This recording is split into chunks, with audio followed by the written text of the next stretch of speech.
क्या आप भी हैं आर्टिफिशियल और नेचुरल प्लांट लवर? तो कर लीजिए परिवर्ल्ड के चैनल को सब्सक्राइब, जहां आपको मिलेगी प्लांट्स से जुड़ी हर जानकारी।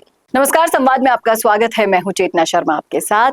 बिहार में पंचायत प्रतिनिधियों के लिए एक ऐतिहासिक दिन रहा।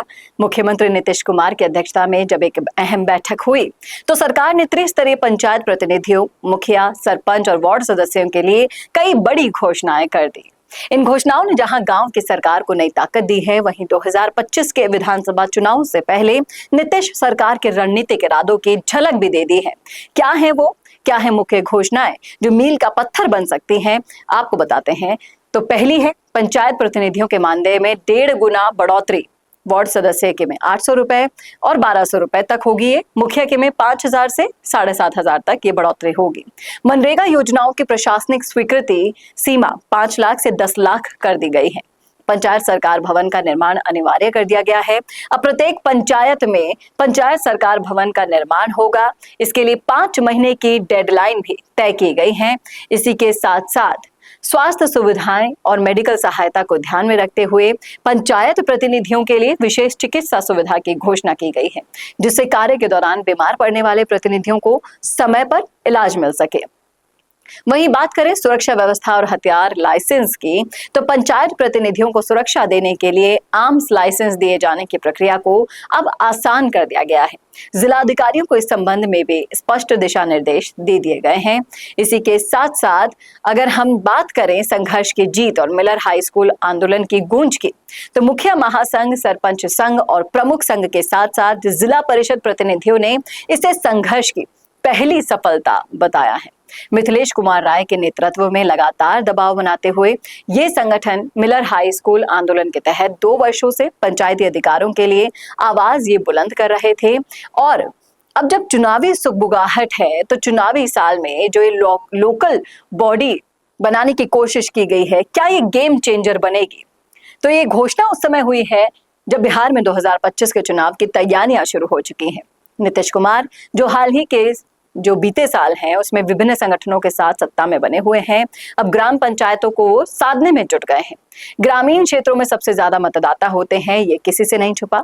और मुखिया, सरपंच जैसे प्रतिनिधि इन इलाकों में लोकल इन्फ्लुएंसर की भूमिका निभाते हैं। राजनीतिक विश्लेषकों की माने तो ये घोषणा नीतीश सरकार की एक सोची समझी रणनीति है, जिससे एक तरफ गांव-गांव में विकास की छवि गढ़ी जा सके और दूसरी तरफ 2025 चुनाव में सशक्त जमीनी समर्थन हासिल किया जा सके।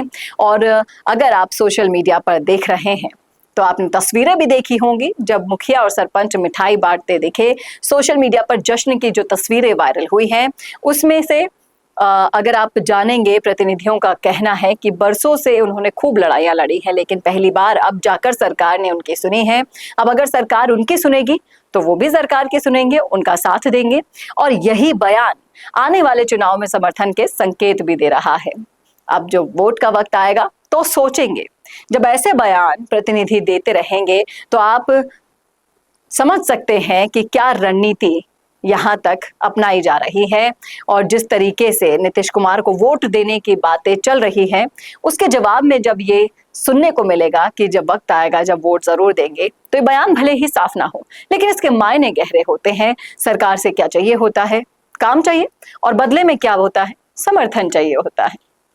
अब जब नीतीश सरकार ने पंचायत स्तर पर जो घोषणाएं की हैं वो समय पर लागू हो जाती हैं, तो इसका असर सिर्फ गांवों तक ही सीमित नहीं रहेगा, बल्कि राजनीतिक परिणामों में भी दिखाई देगा। 2025 के चुनावों से पहले ये फैसला न सिर्फ पंचायत प्रतिनिधियों का मनोबल बढ़ाएगा, बल्कि जेडीयू और नीतीश कुमार की पकड़ को भी गांव-गांव तक मजबूत करेगा। तो ये थी वो स्ट्रैटेजी जो नीतीश कुमार ने अपनाई है अपनी पकड़ को मजबूत करने के लिए। क्या कहते हैं आप? अगर आप रखते हैं बिहार पॉलिटिक्स में इंटरेस्ट, तो बताइएगा जरूर, क्या इस बार भी पाला नीतीश के पाले में गया है जीत का, या फिर उनकी रणनीति को कोई और भी टक्कर दे सकता है? लिखिएगा राय कमेंट बॉक्स में जरूर से। और ऐसे ही वीडियोस के लिए देखते रहिए संवाद भारत के लिए। नमस्कार। भारत का सबसे तेजी से बढ़ता हुआ डिजिटल न्यूज चैनल, जिसका परिवार 4,17,000 लोगों से भी ज्यादा बढ़ रहा है। वो संवाद न्यूज चाहता है हर जिले और हर राज्य में मीडिया पार्टनर्स। तो अगर आप बनना चाहते हैं संवाद न्यूज के पार्टनर्स, तो कांटेक्ट करें नीचे दिए गए नंबर्स पर। इसके अलावा अगर आप वीडियो एडिटर बनना चाहते हैं या फिर न्यूज इंडस्ट्री में बतौर इंटर्न सब सीखना चाहते हैं, तो संवाद न्यूज के जयपुर हेड ऑफिस में काम करने के लिए संपर्क करें स्क्रीन पर दिए गए नंबर पर।